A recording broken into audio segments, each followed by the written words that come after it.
In similar vein, he did not turn his back to genuine concerns of his community, often playing the bridge between Muslims and Hindus. Jinnah had been regularly invited to Muslim League meetings as early as 1910. He did not join the Muslim League till October 1913. It was a curtain raiser to Jinnah's greatest triumph in that earlier period, the Lucknow Pact, earning him the memorable title of the best ambassador of Hindu-Muslim unity. Supporting the Special Marriages Amendment in 1912, Jinnah spoke of why there should be no bar on intercommunal marriage. Jinnah went on to delineate on how no practical problems of succession arose from such a proposition. The measure was defeated by 43 to 11. Of Lord Morley leave our universities intoxicated with ideas of freedom, nationality and self-government. The Lucknow Pact was a watershed moment for the Indian unity. It had established what political scientists would call a consociational compromise between the two major communities of the subcontinent. While Muslims are therefore justified in putting their own affairs in order and organizing themselves, it does not mean that in the meanwhile they should not stand as firmly by the national interests.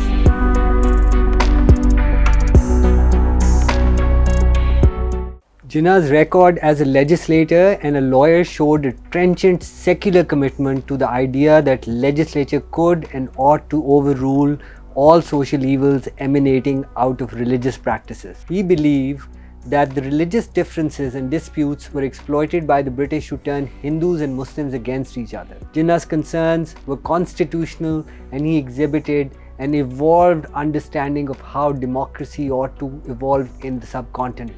He was amongst the first to state clearly that judicial and executive branches should be separated. In his evidence before the Royal Commission on Civil Service, he refused to suggest any special reservations for Muslims. The Commission asked very specific questions which need to be considered. First, the Commission asked, would a Hindu who got a few more marks than an educated and influential Mohammedan make an efficient administrator in a Mohammedan district than a Muhammadan administrator? Jinnah's reply is extraordinary when considered that this man would one day be denounced as a communal monster. If I may say so with great respect, that the question involves more than one question. If you put all these questions, supposing a Mohammedan gets a few marks less than a Hindu, should he be passed over? My answer would be that he should be passed over certainly, because that is the test I lay down, a competitive test. But then you would say, although in principle the answer is with certainty that he should be passed over, having regard to the fact that you may have a district where you have a majority of people who are Muslims, would you not therefore select a man who's got less marks, it may be few, and who happens to be a Muslim? I say in that case you will be doing the greatest injustice to that Hindu. In similar vein, he did not turn his back to genuine concerns of his community, often playing the bridge between Muslims and Hindus. In 1912, Jinnah could still bring together Hindus and Muslims on one platform to take up a purely Muslim international cause, such as the preservation of the Ottoman Empire, urging the British to continue friendly and peaceful relations with that one international symbol of Muslim sovereignty. While Jinnah had been regularly invited to Muslim League meetings as early as 1910, he did not join the Muslim League till October 1913. Much of this had to do with his deep and abiding mistrust of the pro-British Muslim elites who dominated the organization in the council. It was only when Muslim League, earlier pro-British in its inclination, altered its constitution and changed its goal to self-government that Jinnah could finally be persuaded to join it. Even so, he made his membership of the League conditional, saying that his commitment to the Muslim League only continues so long as it doesn't hamper in any way his commitment to the larger national cause to which his life was committed. Thus, in 1913, Jinnah was the member of both the Congress and the Muslim League. Congress circles rejoiced at having gained an important avenue into the Muslim League, which they had thought had been working at cross purposes to their goal earlier. It was a curtain raiser to Jinnah's greatest triumph in that earlier period, the Lucknow Pact, earning him the memorable title of the best ambassador of Hindu-Muslim unity. But paradoxically, Jinnah's first step to what he would go down in history for, the creation of Pakistan and partition of British India. In 1913 though, it was still early days, and an ambitious young Jinnah may well have imagined that he would lead both the Congress and the Muslim League together to triumph over the British rulers by achieving self-rule for his countrymen, Hindus, Muslims and Parsis alike. Supporting the Special Marriages Amendment in 1912, Jinnah spoke of why there should be no bar on intercommunal marriage. The law provided for either conversion by one party or renunciation by both. Jinnah sought to amend that by declaring, "Nobody has denied this proposition that equity in the strict sense of the word is in favor of the measure. Can you deny that there is a certain class of educated and enlightened people who rightly think that the gravest injustice is done to them so long as the liberty of conscience is withheld from them? Can that be denied? I say, sir, that it cannot be denied." His own community was up in arms against the proposition. This is how Jinnah addressed the concern that such a measure would clash with Islamic law. The Honorable Law Minister said that so far as Muslims are concerned, you have a clear authority in the Quran that a Mohammedan cannot marry anyone except Kitabiya. Well, I will assume that proposition to be correct. Is this the first time in the history of legislation in this country that this council has been called upon to override Muslim law or modified it to suit the time? The council has overridden and modified the Muslim law in many respects. Jinnah held that the legislation ought to allow marriage between people of different faiths. He continued, "No doubt, sir, as far as I see the Hindu law or Mohammedan law, whichever you take, I speak with great diffidence as far as Hindu law is concerned, and with diffidence so far as Mohammedan law is concerned, because I am not a scholar in Sanskrit or Arabic and I can only go by translation. The law does create difficulty in Hindu marrying a non-Hindu or a Mohammedan marrying anyone who is not a Kitabiya. But is that difficulty not to be remedied by means of legislation? Is there a case made out or not for the legislature to intervene in this matter? As it has been already pointed out, this is an entirely optional character of legislation. It is not compulsory. It does not say that every Mohammedan shall marry a non-Mohammedan and every Hindu shall marry a non-Hindu. Therefore, if there is a fairly large class of enlightened, educated, advanced Indians, be they Hindus, Muslim, Mohammedans or Parsis, and if they wish to adopt a system of marriage which is in accord with modern civilization and ideas of modern times, more in accord with modern sentiments, why should this class be denied justice? Jinnah went on to delineate on how no practical problems of succession arose from such a proposition. The measure was defeated by 43-11. Grand opportunity of achieving actual intercommunal unity was thus sabotaged by the British officialdom yet again, in active connivance with orthodox Hindu and Muslim opponents of the bill. It is the Lucknow Pact of 1916 that we must turn our attention to, for this is the one brief moment in South Asia's turbulent history that a great body of Indian opinion seemed united, and Hindus and Muslims together seemed to compose their differences not just with each other but within themselves. Muslim League itself had been deeply divided between what were Muslim majority areas and minority areas. Before the historic December sessions of Muslim League in Congress, Jinnah made an extremely important speech on 21st October 1916 at the 16th Bombay Provincial Conference attended by Gandhi and which was held at Ahmedabad. It was in fact Gandhi who proposed, speaking Gujarati, that Jinnah was eminently qualified to preside over the deliberations. Gandhi said that he believed that it was Jinnah and Jinnah alone who could unite the moderates and extremists in the Congress, and also bring all communities to the table, describing him as the right man for the right job. Jinnah addressed the gathering starting with brother delegates, ladies and gentlemen. Jinnah also asked the British government why the commissioned ranks in the military and naval services were denied to Indians. Speaking about the British Parliament, Jinnah asked if it was possible or natural for the British Parliament to grasp or grapple with questions affecting the internal administration and progress of India. The soul of young India has been roused and it yearns for political freedom. It is said that the Home Rule League movement is not desirable, but what is the cause of it all? Surely those are not merely the signs of an excessive imagination as explained by some people. It is quite clear that it is due to awakened political consciousness of the people who demand a new polity and rightly resent the differential treatment which is meted out to them socially, commercially and politically. A new spirit is aboard. It is young India who, to put it in the words of Lord Morley, leave our universities intoxicated with ideas of freedom, nationality and self-government. The members of the Indian civil service must now realize that as the government of India from autocracy was transferred to bureaucracy, so the time has come from bureaucracy, it must lend to democracy. In another question that Jinnah touched was the issue of provincial autonomy.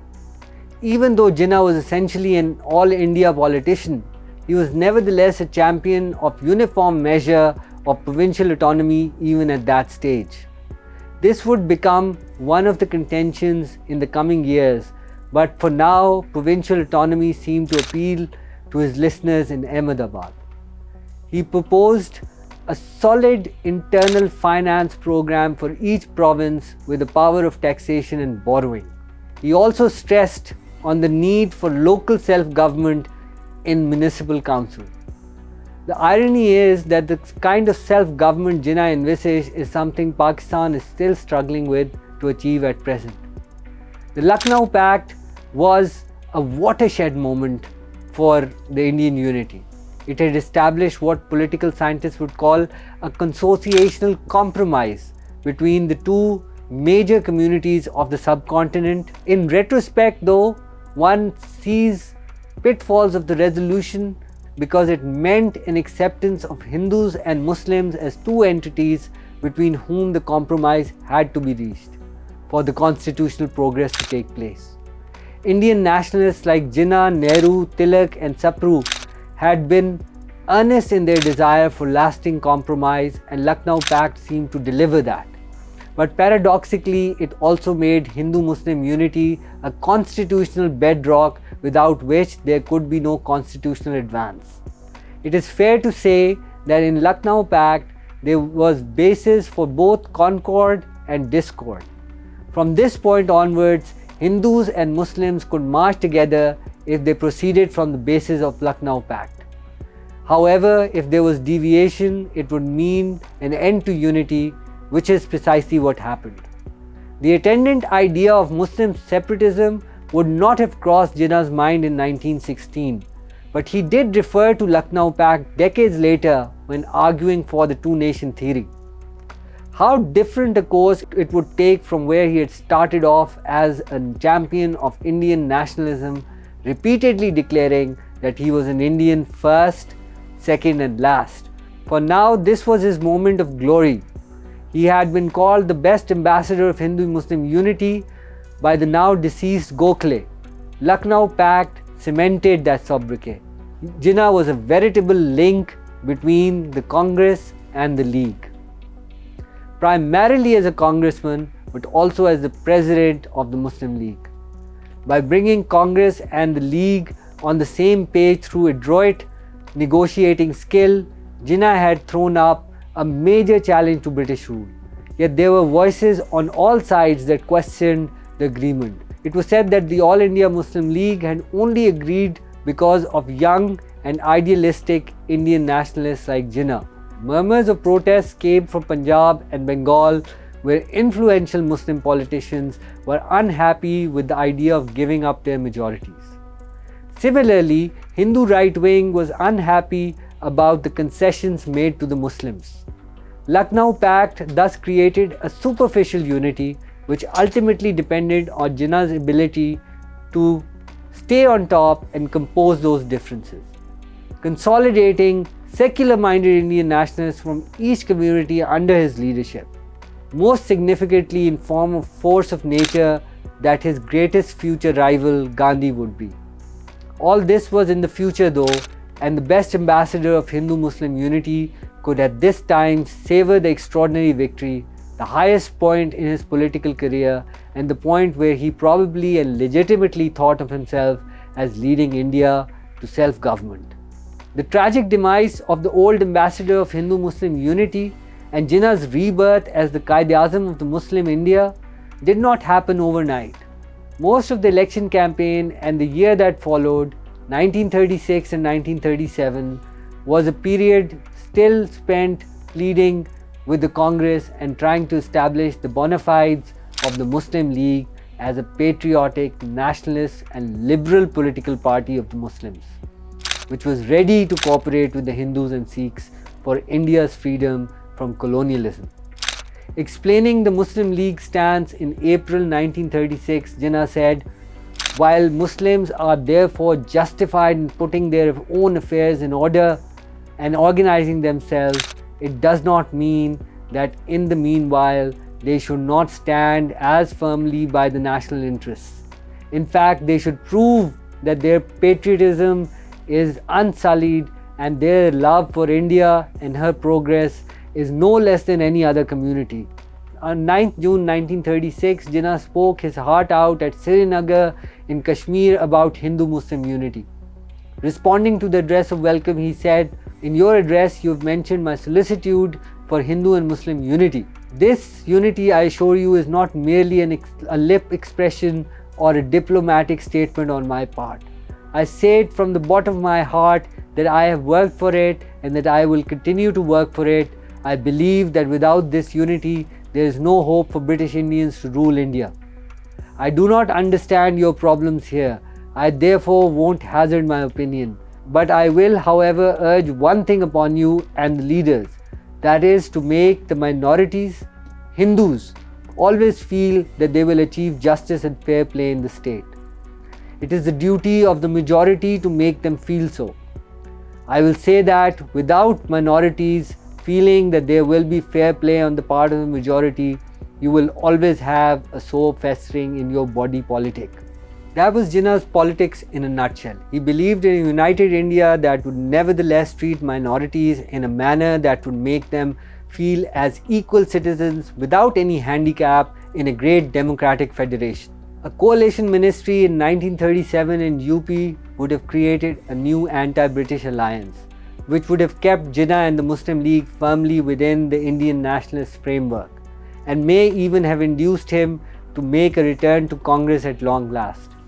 Instead, Congress's actions, including its mass contact movement aimed at Muslims, seemed to indicate to Jinnah and the Muslim League that Congress was going to try and absorb the Muslim League in a way as to completely bulldoze the objective of having adequate safeguards for Muslims.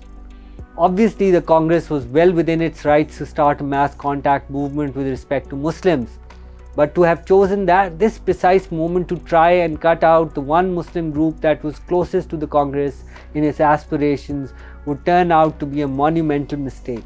It was Jawaharlal Nehru's attitude towards Jinnah and the challenge that Nehru perhaps unwittingly threw at Jinnah that made the latter look for alternatives, especially amongst the Unionists in Punjab. If mistakes that Gandhi made during the Khilafat movement were Himalayan, Nehru's mistake was oceanic. Rafi Kidwai, tasked with whipping back Muslim League members into Congress, encouraged defections, and this, according to Durga Das, set an evil precedent for defection-ridden politics in India. Maulana Azad, in his biography India Wins Freedom, was more scathing about Nehru than he had originally deemed fit to reveal in 1957. To a student of history, Azad's decision to keep some pages under embargo till long after the dramatis personae of partition were all dead seems quite strange. Regardless, his views need to be considered at length. But here, with respect to UP in 1937, Azad writes, Jawaharlal Nehru is one of my dearest friends, and his contribution to India's national life is second to none. I have nevertheless to say that with regret, this was not the first time that he did immense harm to the national cause. He had committed an almost equal blunder when the first elections were held under Government of India Act 1935. In these elections, the Muslim League had suffered a great setback throughout the country except in Bombay. League's offer of cooperation had been accepted. The Muslim League party would, for all practical purposes, merge with the Congress. Perhaps had these pages been published in Nehru's lifetime, he would have had an opportunity of giving his side of the story, but that was not to be, and we will never have a full picture of what went on that made a reasonable and rational accommodation of the Muslim League impossible in UP. Either way, this would mean a most grievous blow to Jinnah and his strategy of cooperation with Congress. From this point onwards, Jinnah seemed to have turned a permanent corner. Though he would continue to try and arrive at an accommodation with the Congress, his attitude towards the Congress seems to have become the same as his attitude to the British government. As Azad would claim from his vantage point, this gave a new lease of life to Muslim League in UP and allowed Jinnah to turn Muslim League against the Congress. From what we've seen so far, though, it was yet another dagger in Jinnah's Indian heart, yet another betrayal, yet another disappointment, and yet another humiliating insult piled upon him from Nagpur, Calcutta, and now in UP. No longer would he call for Hindu-Muslim unity, but rather depend on the new sword of Muslim nation whose scabbard he now had his hand on. During 1938-39, Jinnah had travelled quite a distance from where he had been 10 years earlier. Now he openly questioned if parliamentary form of government without safeguard for minorities was even applicable to India. His evolving idea was very much in the nature of what would later be identified as consociational system of government. Jinnah was certainly not the first Muslim politician to suggest this. As we've seen already, Sir Fazl Hussain and Sir Aga Khan were notable early proponents of this idea. To Jinnah, the idea of consociationalism was not as much his sudden protective urge for his community as much as it was a demand that he felt would help rally Muslims of the Muslim majority provinces behind him, so that he could then finally negotiate an all-India settlement with the Congress. Jinnah had no love for separate electorates, but felt that the idea of reserved Muslim representation would be an effective safeguard against majority communalism, of which he had himself been decidedly a victim. Thus, in the future Federation of India, he would marshal Muslims in a united bloc that would be allied with the Ambedkarites and others like East Ramaswamy Snaika to form a grand opposition alliance in a modern federal India. He had to come up with a maximalist demand that would shock and awe the Congress into negotiating with him as the sole spokesman of Muslims of India. This is where the idea of Pakistan, which had never personally appealed to him, became an article of faith, a sort of plan B nationalism. A bluff is never successful unless it has been made in earnest, and Jinnah certainly had the best poker face in the game. Jinnah was making the case for changing the status of a minority to that of a nation by defining two-nation theory in distinctly cultural terms. Jinnah was making the case for a Muslim political platform that was distinct from religious dogma and was in very real sense a secular political ideal, a nation defined by common history, cultural values, and territorial homelands. It was also an overriding idea which sought to paper over doctrinal differences between various sectarian groups. More significantly, the two-nation theory held Indian Muslims to be a nation, this was implied, and not all Muslims around the world. This became a point of contention between Gandhi and Jinnah. Jinnah made it clear that he said that Muslims had demanded self-determination on the basis of India for Indians and that the Muslims were Indians. In other words, their claim to right of self-determination was based on the principle that Muslims were the sons and daughters of India and not outside its milieu. One of the common myths about the two-nation theory that is prevalent in both India and Pakistan, the claim that Muslims were a nation did not preclude coexistence with Hindus at any time.